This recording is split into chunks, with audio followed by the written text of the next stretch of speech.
1936년에 나온 코미디 영화 언제요? 그럼 언제예요? 완전 옛날 완전 옛날 이야기죠. 그때 나온 영화가 있는데 찰리 채플린의 모던 타임즈라고 하는 영화인데 무성 영화야. 그러니까 옛날에는 영화가 나오는데 화면만 쩌르르 나오고 그리고는 말은 이제 중계하는 듯이 이 변사가 나와가지고 막 설명을 해요. 옛날 영화 그랬어요. 우리 어렸을 적에도 그런 영화 본 적이 있어요. 무성 영화. 그런데 이 내용을 보면은 산업화된 자본주의 사회에 기계적으로 반복되는 현대인의 삶, 그걸 고발하는 거예요. 산업화 시대에 오직 돈 벌고 공장에 나가서 오직 그 일만 하는데 사람이 나중에는 사람이 아니고 기계가 되어버리는 거죠. 그 가운데 채플린이라고 하는 주인공이 나오는데 이 채플린이 공장에 컨베어 벨트가 돌아가는데 그 컨베어 벨트를 통해서 계속 나오는 제품에 볼트를 조이는 일이 자기가 감당하는 업무야. 그래서 제품이 저기서 이렇게 조립되고 차근차근 오면은 자기는 딱 왔을 때 이 볼트 조이는 이 너트를 가지고 탁 조이기만 하면 되는 거예요. 탁 끼워 탁 조이고 또 오면은 그리고 계속 돌아가는 거예요. 그러니까 하루 종일 계속 이것만 하는 거예요. 이것만 탁 조이고 착 조이고 탁 조이고 착 조이고 하루 종일 1시간, 2시간, 10시간 계속 하루 종일. 근데 하루만 한 게 아니라 이틀, 사흘, 나흘, 한 달, 2달 나중에 이 사람이 정신 이상자가 돼버린 거예요. 그래가지고 뭔가 뾰족 나온 것만 보면은 그러면은 가가지고는 돌리는 거예요. 뭔가 뾰족 나온 것만 보면 여자들이 옷을 입고 있는데 여자들이 옷을 입는데 단추를 보이면 쫓아가고 돌리는 거예요. 그러니까는 막 사람들이 기겁을 하고 도망가고 그래가지고 그 사람을 붙잡아가지고 정신병원에 집어넣었어요. 그런데 여러 가지 연유에 의해서 그 사람이 그 정신병원에서 탈출해 나와요.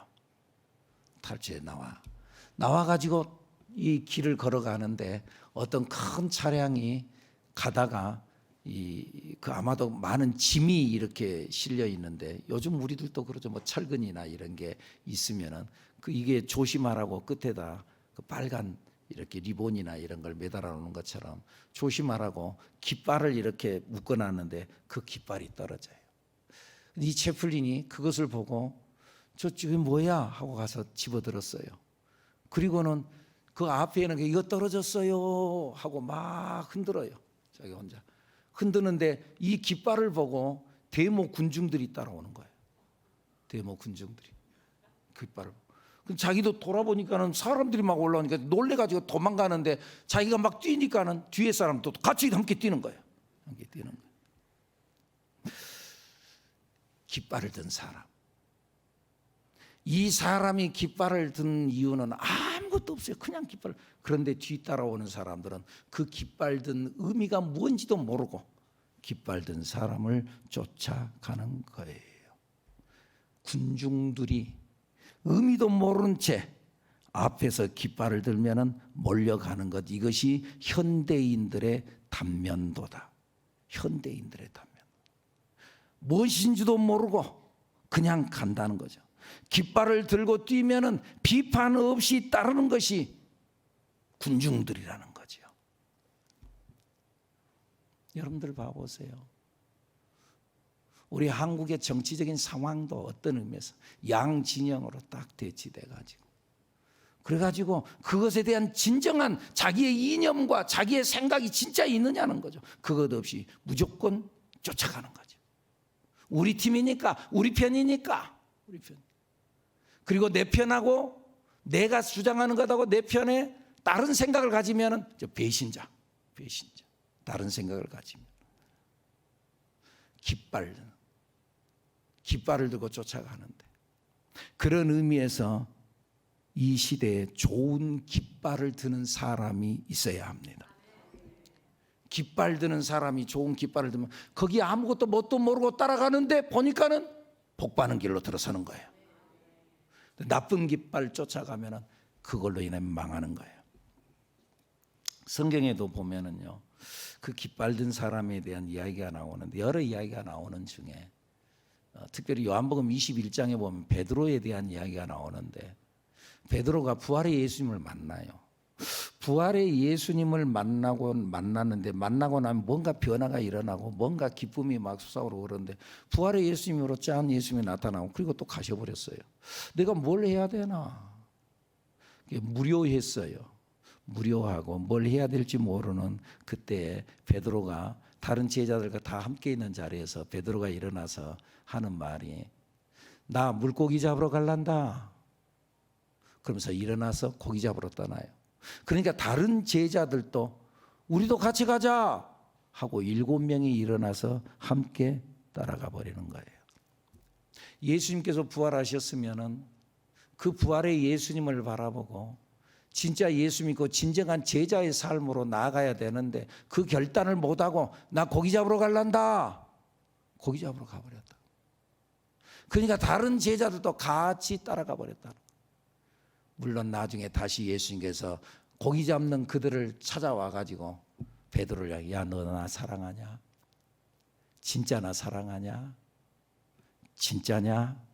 몇 번씩 되묻고 다시 한번 사명을 주는 장면이 나오죠. 한 사람이 들었던 깃발, 나 고기 잡으러 갈란다. 나 돈 벌러 갈란다. 그래도 먹고 살아야지. 그러면서 세상의 깃발을 들었어요. 야, 예수님, 부활의 예수님 만나도 별거 없다. 불평 불만의 깃발을 들었어요. 부정적인 깃발을 들었어요. 그러자 7명이 베드로 따라서 가버렸어요. 여러분, 앞서간 사람이 잘 가야 됩니다. 요한복음 11장에 보면은 도마에 대한 이야기가 나오는데요.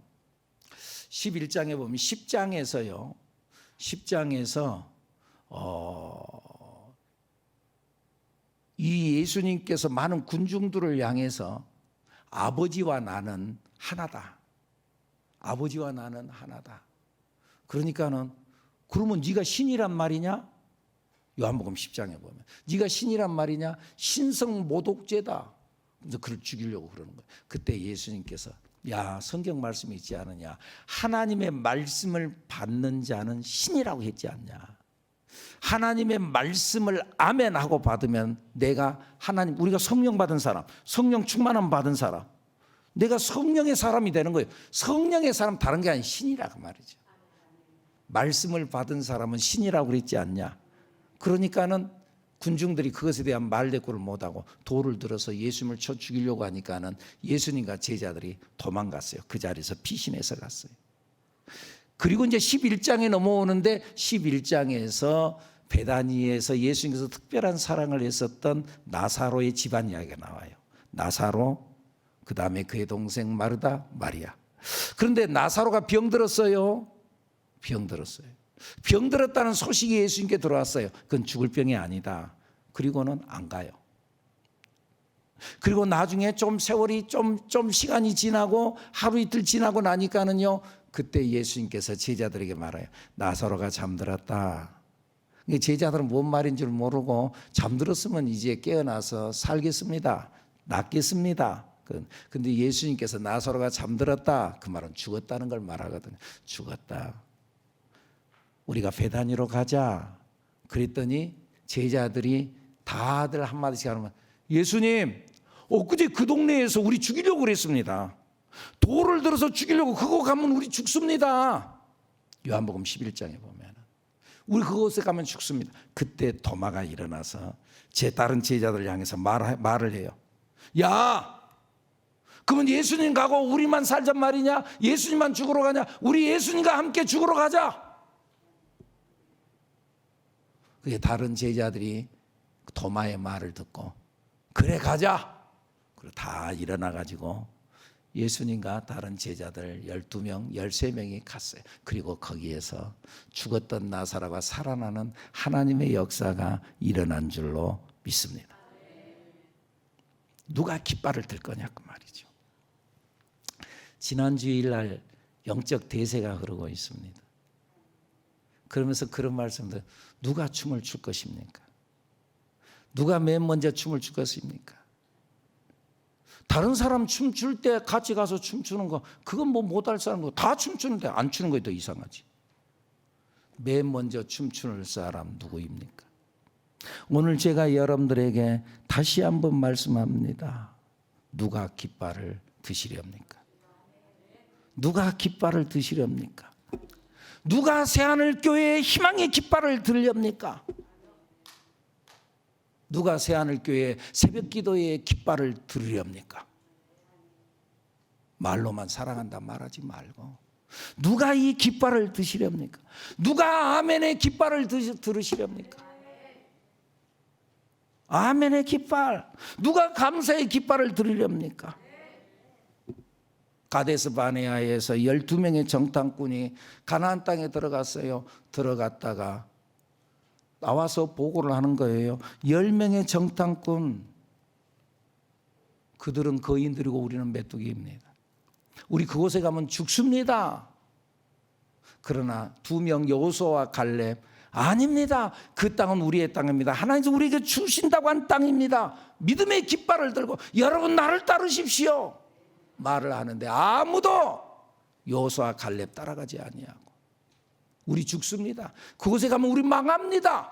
깃발을 들었던 10명을 따라가고 말았다가 그랬다가 다 망하고 다 죽습니다. 사랑하는 여러분, 누가 깃발을 드시렵니까? 그리고 여러분들은 어떤 깃발을 보고 가시렵니까? 오늘 성경 본문에 보면은요, 다윗의 통쾌한 승리 이야기가 나와요. 우리 잘 알잖아요. 다윗과 골리앗. 안 믿는 사람도 알아요. 성경 잘 모르는 사람도 다윗과 골리앗 이야기 잘 알아요. 그런데 그 다윗과 골리앗에 있어서 다윗의 큰 승리를 거두었던 것, 그 다윗의 승리가 중요한 이유가 뭐냐? 그 다윗의 승리는 자기 혼자만의 승리가 아니었다 그 말이죠. 다윗이 골리앗을 때려 눕히자 온 나라가 일어났어요. 이스라엘의 온 백성들의 사기가 올랐어요. 사기가 올랐어요. 오늘 본문 17장 51절 말씀 한번 봐보죠. 51절 다윗이 달려가서 블레셋 사람을 밟고 그의 칼을 그 칼집에서 빼내어 그 칼로 그를 죽이고 그의 머리를 베니 블레셋 사람들이 자기 용사의 죽음을 보고 도망하는지라. 한 사람 죽었어요. 한 사람이 죽었는데 그 한 사람 죽음으로 인하여서 블레셋의 모든 군대가 군사들이 다 도망가고 말았어요. 사기가 죽어버렸다고. 반대로 52절 이스라엘과 유다 사람들이 일어나서 소리 지르며 블레셋 사람들을 쫓아 달려갔어요. 왜요? 다윗이 한 사람이 이겼어요. 한 사람이 이겼는데, 다윗 혼자 이겼는데, 근데 이스라엘 군대 전체가 사기가 올랐어요. 한 사람 깃발을 든 한 사람. 여러분들 우리 기억하시죠? 2002년 월드컵의 주인공 히딩크 감독. 그 히딩크가 우리의 기억에 남는 이유가 뭐예요? 당시에 온 나라의 온 국민들의 사기를 일으켰어요. 당시의 젊은이들 모두가 거리에 나와서 외치기를 대한민국에 태어난 것이 자랑스럽다고 했어요. 그 말 들었어요, 여러분? 대한민국에 태어난 것이 자랑스러워요. 붉은 옷을 입고 나와서 외쳤어요.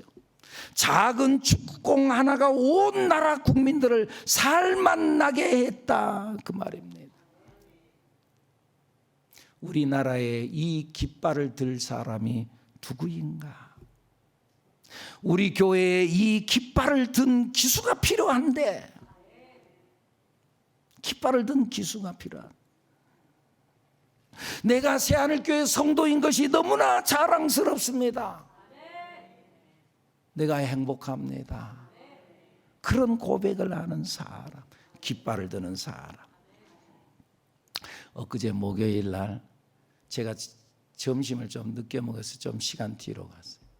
우리 교회 한 장로님이 저한테 전화가 왔어요. 목사님 어디세요? 내가 식사하러 잠깐 나왔다가 이제 들어가는 중입니다. 장로님은 어디세요? 교회 카페에 와 있습니다. 혹시 목사님 계시면 목사님 한번 얼굴 좀 보고 가려고 그랬어요. 나 지금 가는 중입니다. 카페에 있다 그러니까 카페에 갔어요. 갔더니 그 장로님, 권사님 한 분, 집사님 한 분, 나까지 이제 나 4명 들어가니까는 권사님이 하는 말, 목사님 지금 우리가요 우리 교회가 너무 좋다고 그 이야기하고 있어요. 너무 행복하다고. 별로 반응이 없습니까? 목사님 우리 교회 너무 좋아요. 행복해요. 그 이야기 지금 하고 있어요. 우리 교회 좋은 교회, 우리 목사님 좋은 목사님. 그 끝까지 하면 한 사람들. 우리 성도들이 너무나 좋아요. 우리 장로님들 너무 좋고요. 여러분들 우리 새하늘교회 장로님들 자랑할 만합니다. 자랑할 만. 우리 장로님들 가장 좋은 건 돈을 잘 쓰잖아. 참 이게 쉽지 않습니다, 여러분. 쉽지 않습니다. 그러면서 그런 고백을 하더라고요. 그 고백이 곧 깃발을 드는 거예요. 다른 거 아니에요. 여러분 깃발 든다고 해서 뭐 대단한 일 하라고요. 말이요, 말. 목사님이 행복해요. 다른 성도 우리 행복해요. 사랑하는 여러분, 누가 춤을 추시렵니까? 누가 맨 먼저 춤을 추시렵니까?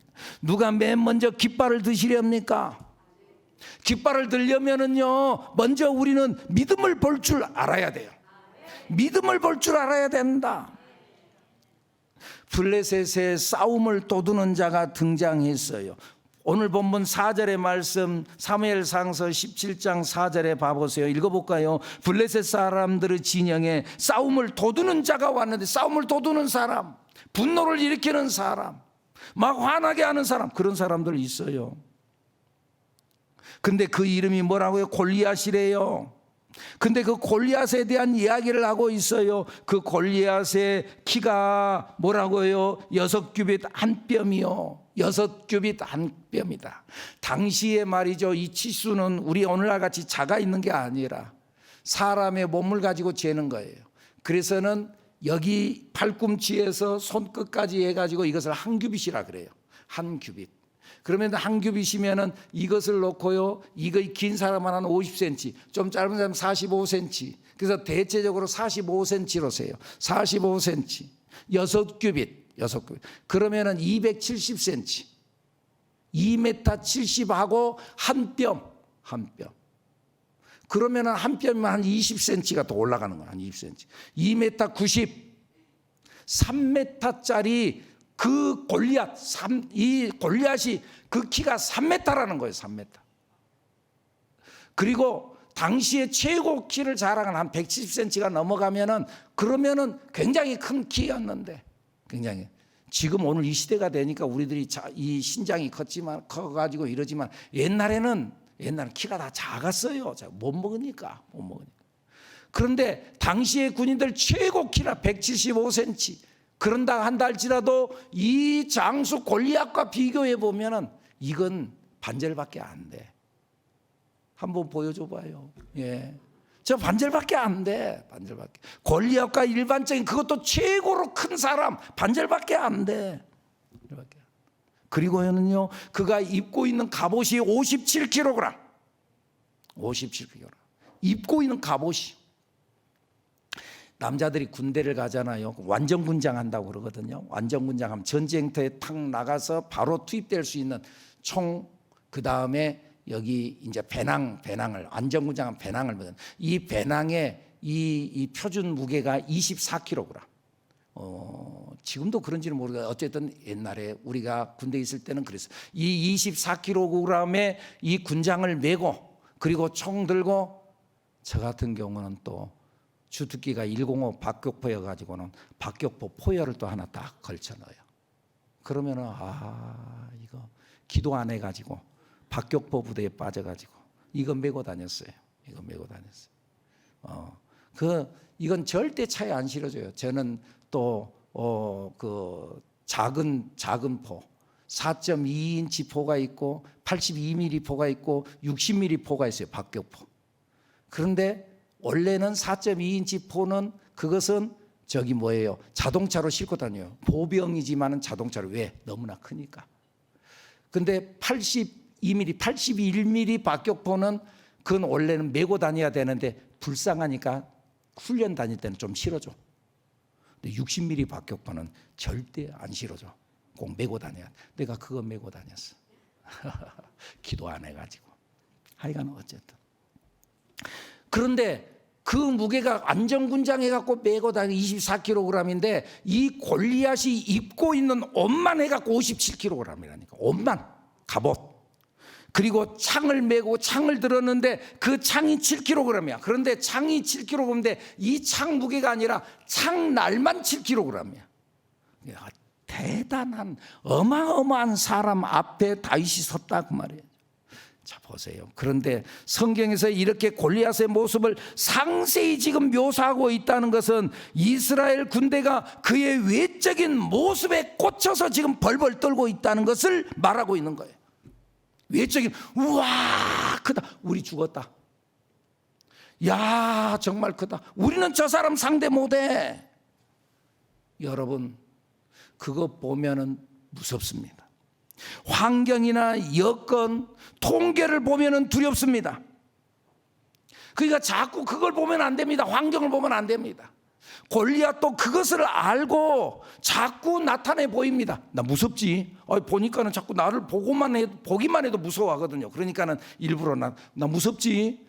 16절 말씀, 17장 16절 말씀. 그 블레셋 사람이 다 16절 말씀 시작. 그 블레셋 사람이 40일을 조속으로 나와서 몸을 나타내었다. 나 보기만 해도 무서워하구나. 그리고는 조속으로 아침 저녁으로 나와가지고 무섭지? 한번 소리를 치는 거예요. 40일 동안 매일 아침 저녁으로. 여러분 마귀는 무서운 것을 자꾸 보여줍니다. 그래서는 두렵게 합니다. 마귀는요 안 될 것 같은 것을 자꾸 상상하게 합니다. 그래서 두려움에 떨게 합니다. 이스라엘 백성들은 진짜 이 골리앗을 보고 두려움에 떨었습니다. 24절 말씀, 24절 다 같이 이스라엘 모든 사람이 그 사람을 뭐라고요? 그 사람을 뭐라고요? 봤어요. 봤더니 어땠어요? 심히 두려워하여 그 앞에서 도망하며. 봤더니 무서웠어요. 그리고 도망갔어요. 자기만 도망간 게 아니고 도망가면서 25절에 또 뭐라 그래요? 이스라엘 사람들이 이르되 너희가 이 올라온 사람들을 봤느냐? 참으로 이스라엘을 모욕하러 왔도다. 자, 이 사람 봤냐? 야, 골리앗 봤냐? 내가 도망가면서 그 사람 골리앗 봤어요? 저기 있어요. 저기. 이거 얼마나 무서운지. 저기 봐봐요. 사람들에게 두려움을 계속 전파하고 다닌다 그 말이에요. 여러분 우리가 인생을 살면서 무엇을 보는가? 그것이 중요합니다. 여러분 사람은요 본대로 행하고 본대로 갑니다. 여러분들 내가 정면을 보면 정면으로 갑니다. 내가 왼편을 보면서 정면으로 이렇게 걸어갈 수는 없습니다. 정면을 봐야 됩니다. 왼쪽을 보면 왼편으로 갑니다. 본대로 갑니다. 신앙에 있어서 여러분 봐보세요.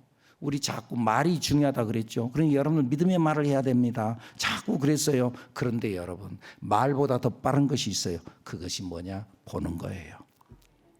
정탐꾼 10명이 가나안 땅에 들어가서 뭘 봤어요? 거인들을 봤어요. 거인들을 보고 그 다음에 말하는 거예요. 그들에 비하면은 우리는 메뚜기다, 메뚜기. 봤어요. 보는 것이 먼저예요. 보는 거예요. 반대로 하나님을 바라보았던 여호수아와 갈렙, 하나님을 바라봤어요. 그랬더니 하나님을 바라보니까 아이고 아니다. 그들은 우리 밥이다. 하나님을 바라봤을 때. 그러니까 여러분 보는 것을 잘 봐야 돼요. 교육은 말이 아니에요. 교육은 보여주는 거예요. 자식 교육 말로 되는 거 아니에요. 보여주는 거예요. 술 먹는 부모 밑에서 자라난 아이는요, 틀림없이 나중에 술 마십니다. 아니, 어릴 적부터 술 마십니다. 왜요? 우리 엄마 아빠가 너무나 맛있게 마시거든. 한 잔만 그리고 도대체 얼마나 맛있게 저러나. 맛있게 마시거든. 맛있게 마시. 틀림없이 술 마십니다. 옛날에 아이들한테 막걸리 받아라 주전자 주면은 그거 받아갖고 오다가 반절 자기가 쪽쪽쪽 빨아먹고. 담배 피우는 부모, 너는 담배 피우지 마라. 자기는 하는데 자기는 틀림없이 따라가. 폭력 쓰는 부모 밑에 자식 틀림없이 그렇게 됩니다. 본대로 가기 때문에 그럽니다. 그러니까 우리 하나님을 바라봐야 합니다. 하나님을 보여줘야 합니다. 그리고 또 가만히 봐보세요. 이스라엘 백성들이 왜 두려움에 떨고 있습니까? 불신앙의 말을 들었습니다. 17장 11절 말씀 한번 읽어볼까요? 시작. 사울과 온 이스라엘이 블레셋 사람의 뭐라고요? 이 말을 듣고 놀라 크게 두려워하니라. 말을 들었어요. 무슨 말? 두려움의 말. 나와 싸울 만한 자가 있으면 나와봐라. 그리고 또 이 골리앗이 뭐라고 그래요? 섬뜩한 말을 하는 거예요. 44절 시작. 그 블레셋 사람이 또 다윗에게 이르되 내게로 오라. 내가 내 살을 공중의 새들과 들짐승들에게 주리라 하는지라. 섬뜩한 말. 그러니까 무서움에 벌벌 떨었어요. 여러분들 불신앙의 말을 접수하지 않아야 돼요. 그리고 믿음의 말을 들어야 돼요. 할렐루야. 믿음의 말을 들어야 돼요. 가데스 바네아에 섰던 이스라엘 백성들은 여호수아와 갈렙의 말을 접수한 것이 아니라 10명 정탐꾼의 말을 접수했어요. 그걸 받아들였어요. 불신앙의 말을 받아들였어요. 믿음의 말을 들은 것이 아니었다고 말이에요. 오늘 우리는 믿음의 말을 들어야 됩니다. 우리가 자동차를 타고 가면서 음악의 사이클을 이렇게 딱 맞추면 FM 102.1 딱 맞추면 그러면은 거기에 FM 방송이 쫙 나오는데 좋은 음악이 쫙 나오는. 조금 사이클이 틀어지면은 그러면 잡음이 나오는 거예요. 우리 주님께 사이클을 맞춰야 돼. 그리고는요, 다른 사이클은요 다 접수하지 말아야 돼요. 주님의 사이클에 맞춰야 돼요. 우리는 믿음의 말을 접수해야 되는 거예요. 여호수아와 갈렙의 말을 접수해야 되는 거예요. 그리고 믿음을 선포해야 되는 거예요. 오히려 다윗이 어떻게 해요?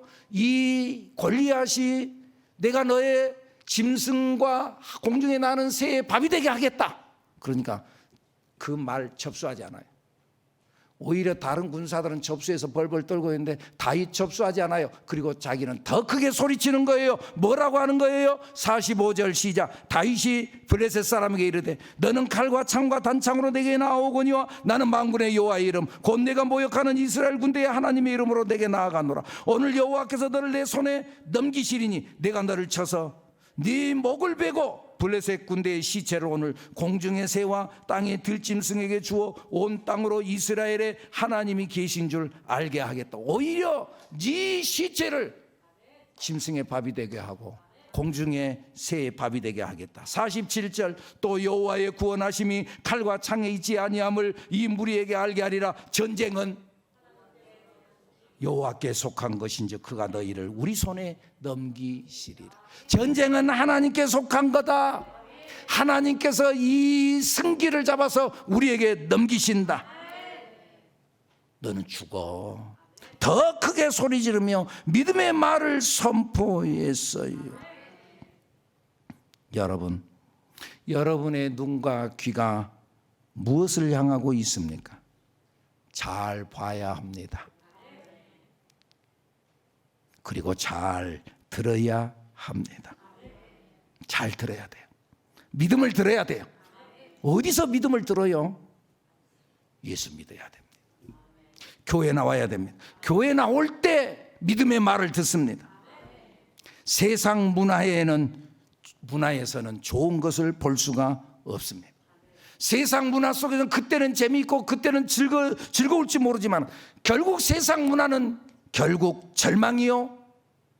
세상 문화는 사람을 분노하게 하는 것이요. 결국은 타락으로 끌고 갑니다. 세상 문화 결국은 타락으로 끌고 갑니다, 여러분. 타락으로. 죄 짓는 것으로. 뭔가 말초신경을 자극하는 것으로 타락으로 끌고 갑니다. 그러나 교회에 오면은 우리가 믿음의 말을 듣고 건전한 방향으로 가고 하나님께 영광 돌리는 것으로 나아갑니다. 요한계시록 17장에 보면은요, 음녀에 대한 이야기가 나옵니다. 음녀가 아름다운 옷을 입고 그리고 아주 예쁘게 하고 사람들을 유혹합니다. 이 음녀는 당시에 요한계시록을 사도 요한이 계시를 받았을 때는 그 음녀의 상징은 로마였습니다. 오늘날 이 시대에 우리가 이걸 해석하는 것은 음녀는 세상을 말합니다. 그런데 이 음녀가 짐승을 타고 등장합니다. 이 짐승은 뭡니까? 사탄입니다. 세상 문화는 사탄을 타고 들어옵니다. 그래서 결국은요, 세상의 방향은 결국 하나님과 교회를 대적하고 성도를 박해하는 방향으로 끌고 가고 결국 결과적으로는 그렇게 결말을 짓습니다. 정치, 경제, 문화, 교육 모든 분야가 결국은 교회를 무너뜨리는 방향으로 결국은 나아갑니다. 잘 봐보세요, 여러분들. 우리가 이것을 빨리 분별하고 판단할 줄 알아야 돼요. 그냥 흘러가는 대로 가지 말고 분별할 줄 알아야 된다 그런 거예요. 여러분, 이번 코로나 상황 속에서도 가장 핍박을 받은 곳이 어디였어요? 교회였습니다, 여러분. 소상공인들이 물론 어려웠죠. 그러나 그들이 핍박받은 건 아니었습니다. 오히려 위로하고 격려하고 격려금 주고 모든 사람들이 힘들었다고 자꾸 교회는 결국 결론적으로는 교회는 핍박하는 겁니다. 그리고 우리는 당연하게 그것을 알아야 합니다. 세상은 앞으로도 이 짐승을 타고 사탄을 타고 마귀를 타고 점점 더 교회를 향해 적대적 태도를 가질 것입니다. 그러나 교회는 방주와 같은 곳입니다. 혹시 방주 안이 좀 어둠침침하고, 교회 좀 어둠침침하기도 해요. 지저분하고 냄새 날 수도 있어요. 그래도 방주 안에 들어와야 삽니다. 그래서요, 마귀는요, 사람이 시험 든 것 같다, 시험 들었다 하면 일단 교회를 떠나게 합니다. 여러분 봐보세요. 여러분들 시험 들었던 경험이 있나요? 시험 딱 들었다, 교회 가기 싫어집니다. 혹시 지금 그런 경우 있나요? 그 사람이 마귀가 아니라 마귀가 나를 충동질할 틈을 타고 들어. 교회 가지 마. 교회 가기 싫어집니다. 마귀가 역사하고 있구나.